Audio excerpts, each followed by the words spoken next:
And I think prior to COVID, we would have said culture on some level is what happens at the office. And so to unwind that, to kind of pull on the strings of that, is you look at culture, we have to look at and define culture differently. Every organization is going to define it differently and define their values differently. And then they have to solve for how do they meet talent where they are, where they'll thrive the best, which again, we've historically in HR, we've looked at kind of a cookie cutter approach where what works for Sally is going to work for Tom, is going to work for Yolanda, et cetera, et cetera, et cetera. And those days are gone. Those days are already, especially with knowledge workers. If you work in an hourly environment, okay, maybe something's different. But in a knowledge working environment, I think we have to solve for highly personalized experiences. And so what works for one, we have to then, again, some people want to go to the office. You talk to people under the age of 25, they've never had an office experience. They want to go to an office. They're looking for jobs that actually want you to go to office. At my stage of my career, I wouldn't take a job that had an office.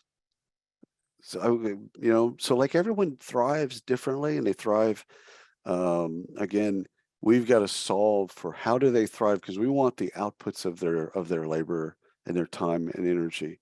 And we want to make sure that's in alignment with what we care about as a company, stated and covered. But I think it comes down to radical flexibility and really looking at flexibility in a way of saying, Matthew, what works for you? Tony, what works for you? And then solving that, which then kind of, it blows up that whole idea of like everyone's doing the same thing. No. Now, first of all, that didn't work before. So anyone that wants to go back to the great old times of 2019, I would challenge you to, like, they weren't that great, period. Kind of hard stop. And what's the rush to go back to something that was broken already? I think it's worse than that, or more interesting, if you want to put a positive spin on it, is talent doesn't want to work that way. So now with COVID and with knowledge workers in particular, the jobs that we thought had to be done at the office, that director of demand gen, whatever the position is, there was a thought that, okay, you're going to walk right, you're going to work next to the events person, right next to your compensation manager. Everybody's going to work in the same pod. You're going to learn and all of this stuff. Yeah, talent doesn't want to work that way. And I know that everyone's looking at the economic numbers, macroeconomic, looking at labor numbers, are saying, well, they'll just have to. News at 11. Talent under 35, they're not going to work that way. So it's up to us to then respond to that and understand that even though that we're in what's classically called an employer-driven market, candidates' talent has all the power. And so if you don't put highly personalized experiences in play and be radically flexible in your approach to HR, you run the risk of really losing out on talent. Not even in the way that you think, like, okay, the talent we have, some of it's going to lose.